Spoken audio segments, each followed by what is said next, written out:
Hey, Maggie.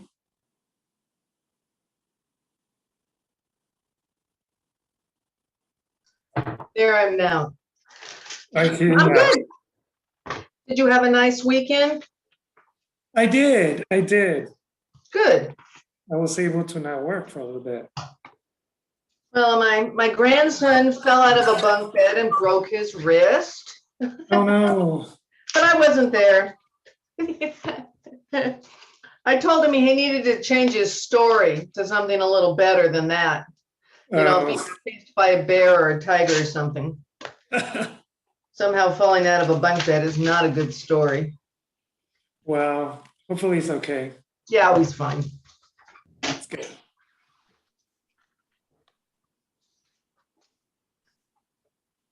How's everybody doing? Good. Hey, Bruce, good to see you. Good to see you too.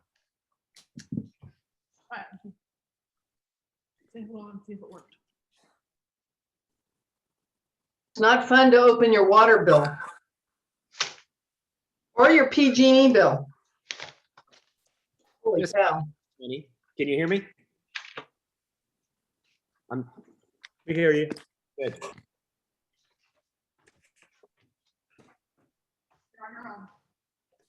Thank you. Appreciate it. See you. Okay. So Sarah's on vacation today, so I will be playing the Zara as well. So bear with me. Be patient, huh? Yes, please.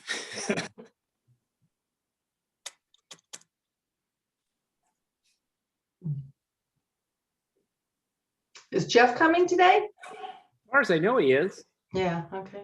I'm not going to wait for him though. No. It's 2:00. He needs to be responsible. There you go.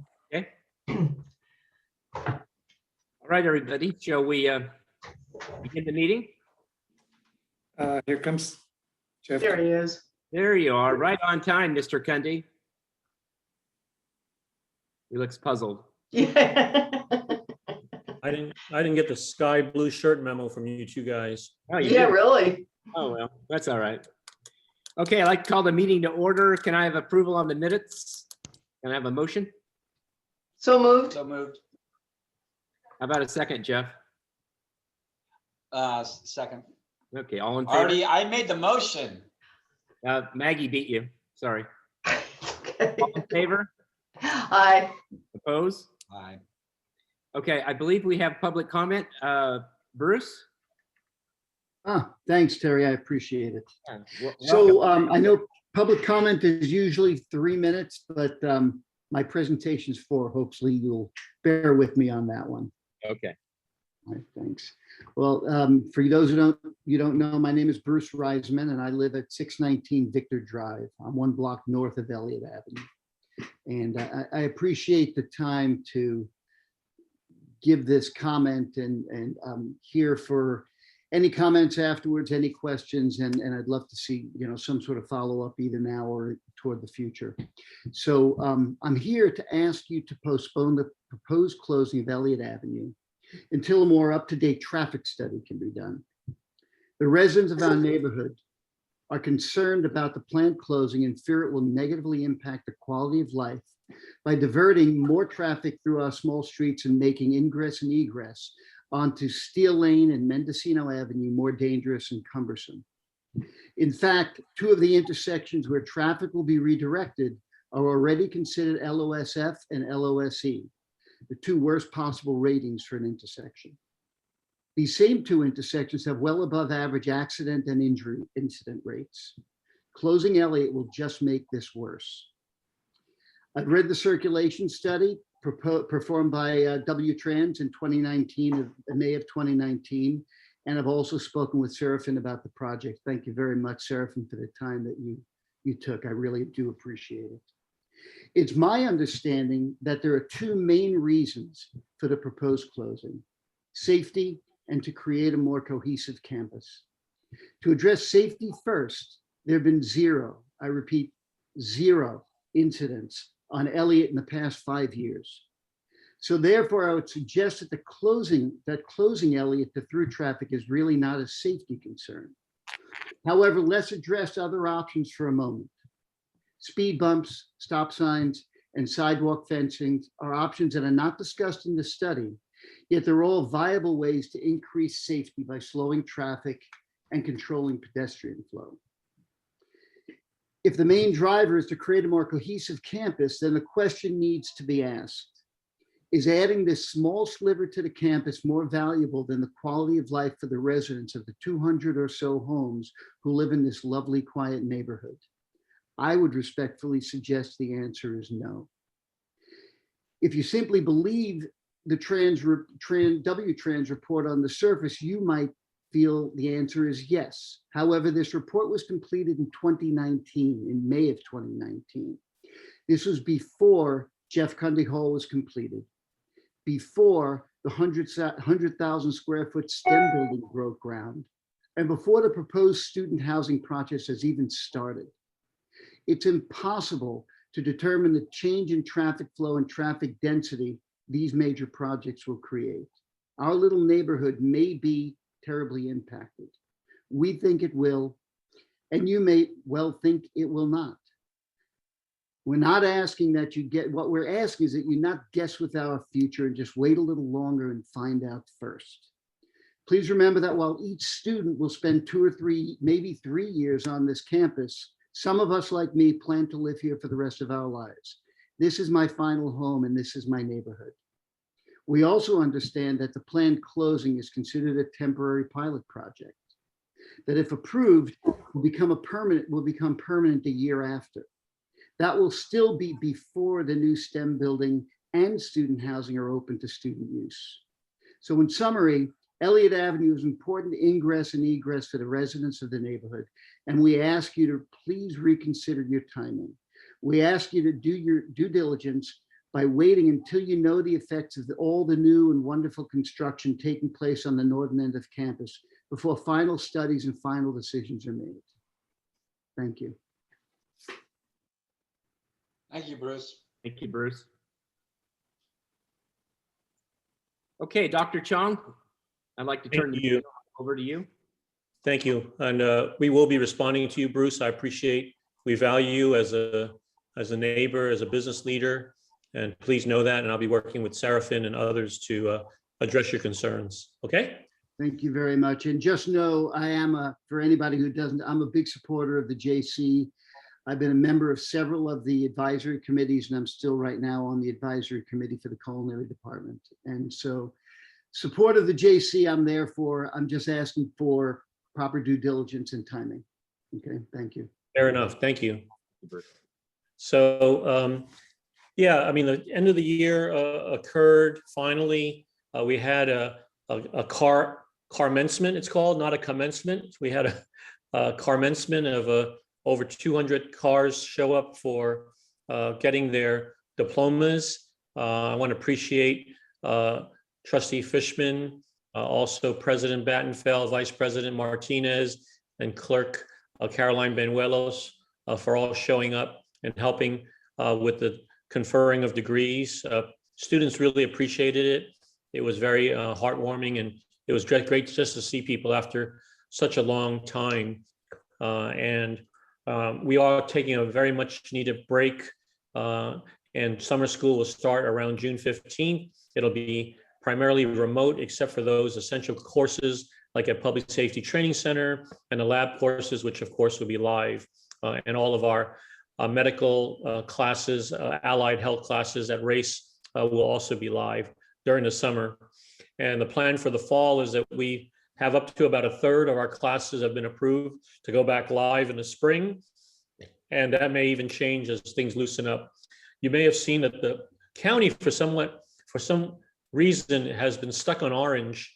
And I just saw in the news that it will continue to stay on orange until the color-coded system expires in June 15th. Okay, so Kate has been watchdogging it. I talk to her every day. I think there's a new Cal OSHA guideline about wearing masks indoors for employment until the end of 2022. I was somewhat surprised to see that, but we will be keeping you apprised of what's going on. I appreciate Heather Shariki for adhering to the mask, indoor mask requirement, and David Liebman as well, as we can see on the screen. It's been a hell of a year, of course, but there are statistics that will show that our students are resilient. We graduated over 1,700 students this fall, and we sent the largest number of Sonoma State students who have been accepted and will matriculate to Sonoma State this fall. I think it's right now the number's at 430, and that's the highest number of students transferring from the JC to Sonoma State in the history of both colleges. So that just goes to show that we're getting students through, they're transferring in, and we're very happy about that. We're also very aggressively recruiting students from high schools. We're going to be doing a lot of work with them already. And so there's a lot going on in the construction space. I really want to thank Sarah Finn and all of the facilities folks, Heather, Samita, Hank, Robin, David, and Paul, and Amy. All of you have been very, very helpful in helping us accelerate our projects as a result of the campus not having many students and faculty and staff on board. So our goal is, and I've emphasized this to Seraphin, is to try to get all the noisy, dusty, work done while people are gone, and when people come back, that all of that will be behind us. So that concludes my report. I'd be happy to answer any questions, but I'll turn it back to Terry. Thank you. Frank, I had just clarification. I don't know if I misheard. A third of the classes will be open in the fall, not in the spring. That's right? Correct.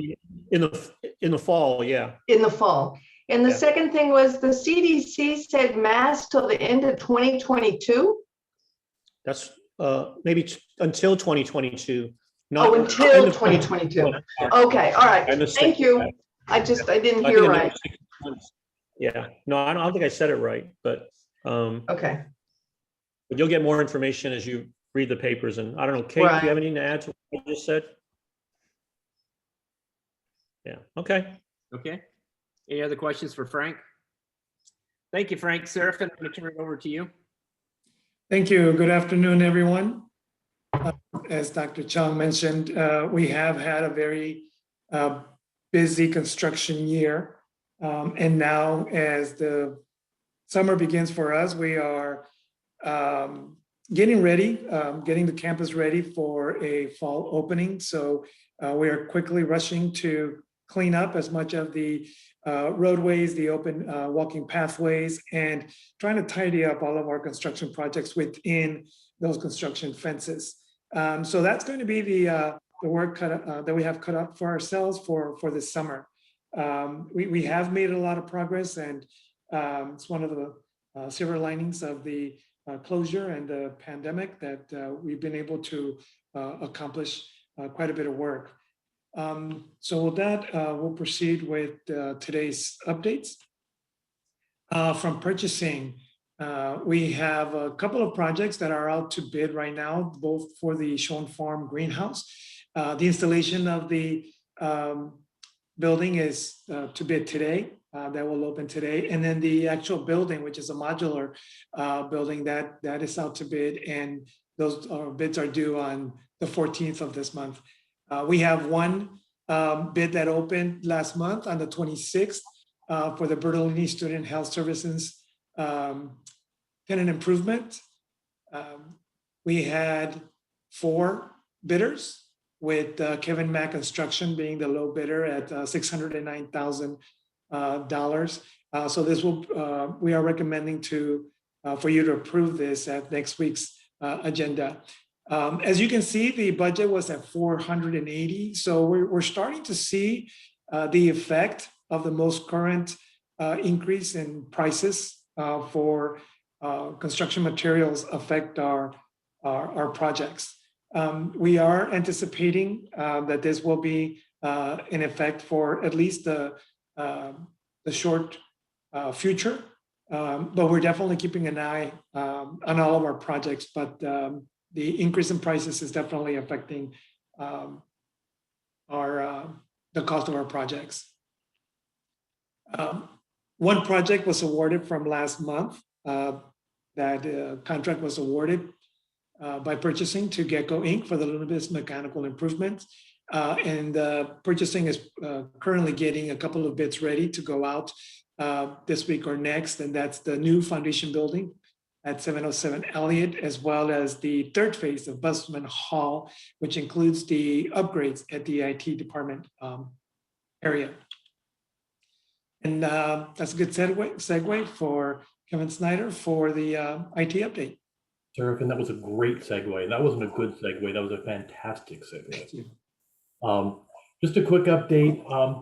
Our multi-factor authentication pilot's going really well. We're getting ready to expand it out to all of our VPN users. If you connect to our network via our virtual private network, you're going to use multi-factor. It's an extra factor, something you have, like a cell phone or an extra email address. So it's going really well. It's near and dear to my heart because that's really something I've been trying to get rolled out at the district since I got here a couple of years ago. So I'm very excited about that progress.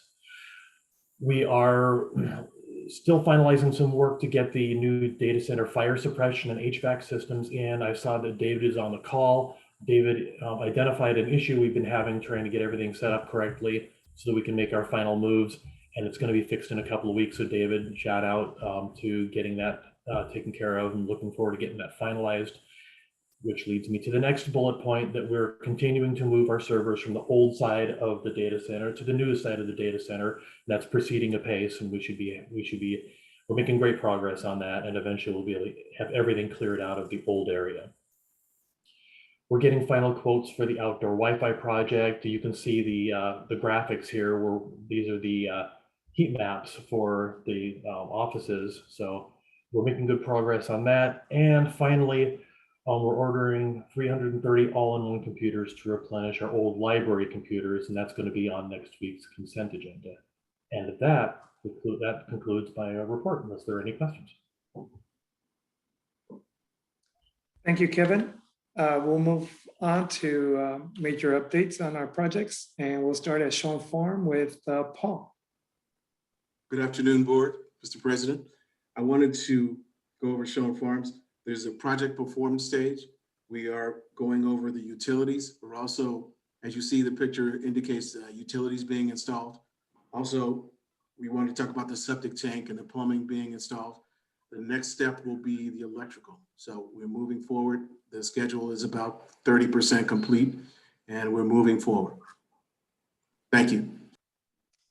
Also at Sean Farm, we are wrapping up the interior core improvements for the Porter Barn upgrades, and the produce processing facility. That building was actually delivered and erected. It's completely installed now, and the contractor is currently working on the interior finishes.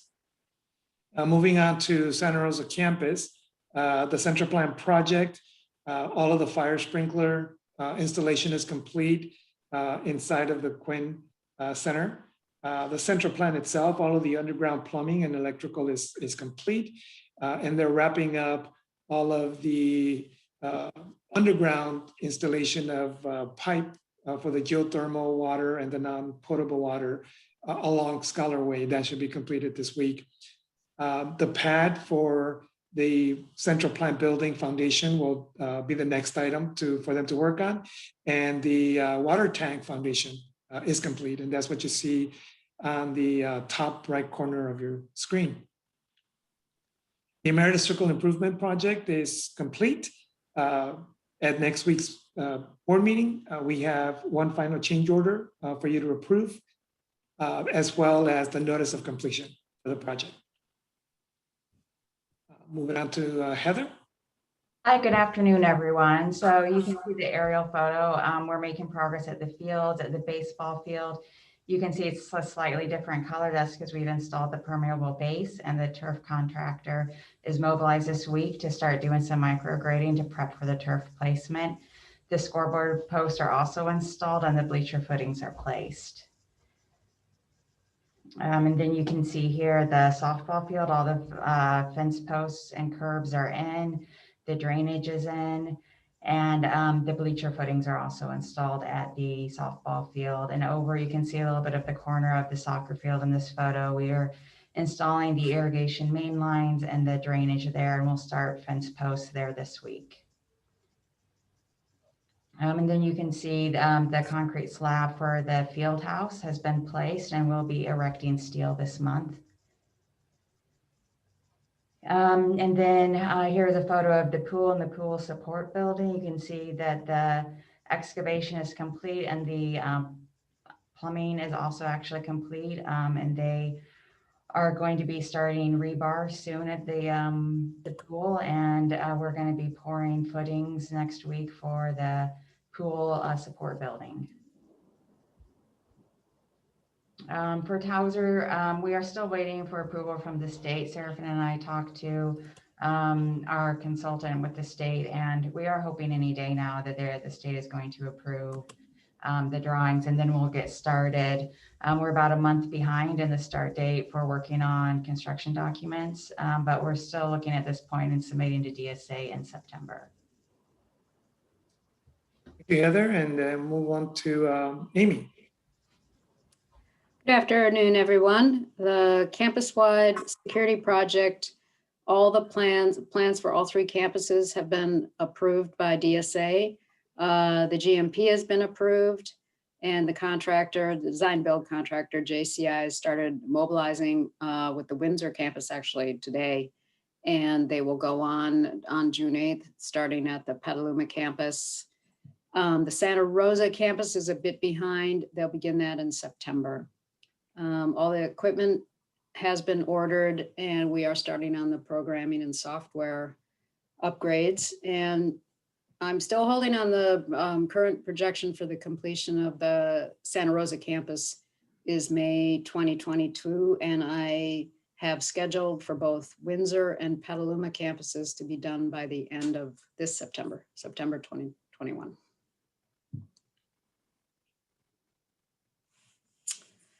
Baker Hall renovation, all the concrete saw cutting is complete, and scheduling that with the ongoing classes was tricky, but everybody pulled together and we got it done. The plumbing and electrical rough-in is complete. The exterior demolition has begun, and the AV refresh actually started today, and the project has a 9-month time frame to be complete. 707 Elliott, if you drive by, this is pretty much what you will see. The demolition is complete. The site's tidied up. We are in, the bid package is in. I'm just waiting for purchasing to give me the bid date. And I hope to start the project in July 2021. Thank you, Amy. Back to Paul with Garcia Hall. Yes, Garcia Hall is now under the performance stage. And the pictures you see today are dealing with the roof, the removal of the ceramic tile roof. And it is moving forward. We are about 30 to 40% completed there. And that is one phase. The second phase is the abatement. We are completing the abatement this week and also having air testing this week. So the actual inspection, or not the inspection, but in the actual construction will begin soon, probably Friday or Monday. So we are moving forward with this project. DSA's box is open, so we are very official. Thank you. Thank you, Paul. And Angela's not here today, so I'll report for her for the Lindley Center for STEM Education. Great news, the production for the vibratory stone columns, which are all the underground soil preparation work, is complete. That was completed at the end of last month. And the construction team is now moving forward to prepare for the construction of the building foundation, which will lead us to the actual building of construction of the building by August of this year. So we should start seeing steel erecting towards the end of August. They've also completed the demolition at the alternate one, which includes all of the landscaping just east of Baker and Scholars Way. And they will begin construction on that part of the project later this month. All of this work is scheduled to be completed before the fall opens, so we can have all of this cleaned up and ready to go. We have 7 items on the board for agenda next week for you to approve. We have at the Meredith Circle Parking Improvement Project, change order number 2. This will take, this again is a final change order, and we will end up with a total change order percentage of 6%. We also have the notice of completion for the project. At the Quinn Central plant, we have change order number 2 that will take us to a total of 2.2% of change orders on that project.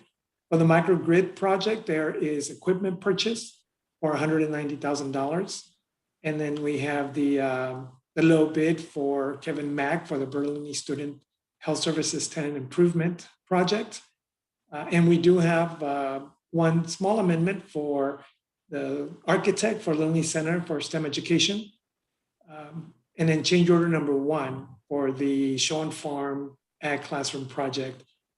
This first change order will take us to 2.29 total change orders on that project. And this does conclude our report, unless there's any questions. Thank you, Seraphin. Any questions out there? Yeah, I have a question. I was just wondering, I sort of been waiting for the shoe to drop on the construction costs going up, but I was wondering, is there a threshold between what we budget and what the lowest bid comes in at any point that we send it out to rebid? I'm not suggesting we do that. This is about $200,000 difference. That's a great question. And actually the way that, that is managed once we get the bids, we have to evaluate by the way, there is no threshold. However, we evaluate the situation. In this particular case, for us to put the project out to bid would not necessarily bring in lower bids. If anything, as we move forward, we are expecting to actually see higher prices. So at the moment in time, this is the best bid that we have. And so in evaluation of the entire Measure H project and what program and what has been budgeted, the recommendation is that we do proceed with the project. Well, yeah, I think that makes sense. Does that mean we're going to have to go through anything else we put out for bid? And is this like the parakeet in the mine, so we can figure that there's going to be an increased percentage for all of the things that we budgeted for? Everything's going to cost more now? Yes. Yeah, okay. We are. One thing to point out is that, for example, the Construction Trade Center project in Petaluma, we are working with the federal grant manager to try to address those increases. We have an increase on that project. We are over budget for the same reason. Right. We are keeping in mind and making sure that we are not increasing the scope of the project. We are not including any extra bells and whistles. So we are working very close with the user groups to make sure that we don't have anything that is extra on these projects. The bare minimum to make sure that we're able to carry out the academic program on the facility. However, our estimates are still indicating that our projects will come in higher. So we are working with those funded sources, see if we can actually increase our donation, our grant amount. So we will come back to the board and give you an update on that as we move forward with some of this communication with both the state and the federal grant managers.